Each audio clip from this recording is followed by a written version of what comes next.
नमस्कार आपण मानक ओडिया कथा यूट्यूब चैनल बहुत बहुत स्वागत करुछु। आज आपण मानक पाइछु नुआ टॉपिक जार ना होछि कि धनुराशि लोक मानकर अक्टोबर मास केमिति रहिबो। आपनकर राशि यदि धनुराशि अटे तेबे वीडियो को प्रथम रु शेष पर्यंत देखंतु जानंतु कि आपनकर एई मास अक्टोबर मास केमिति रहिबो। तो चलंतु बिना डेरी करिक वीडियो आरंभ करिबा। धनुराशि यह मासटी आपण मिश्रित फल प्रदान कर सामाजिक क्षेत्र में गठनमूलक प्रस्ताव दे प्रशंसित हेबे। केतेक समस्या सरल और सहज भाव में समाधान हो फल मन शांति हो। नूतन व्यवसाय आरंभ व्यवसाय विस्तार कले आशातीत लाभ ने निकट संपर्क प्रशंसित हेबे।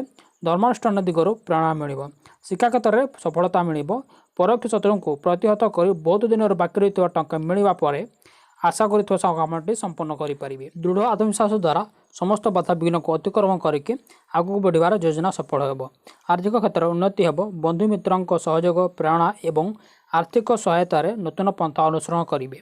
दाम्पत्य सुख आशाजनक फल प्राप्ति हो। प्रतियोगिता परीक्षा उत्तीर्ण हेबे।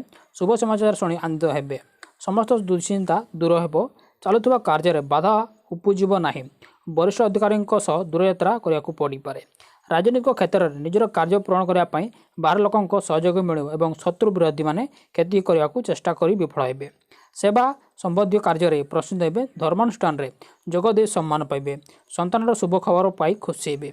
आपण प्रतिकार हो कि असहाय को साहाय्य करंतु।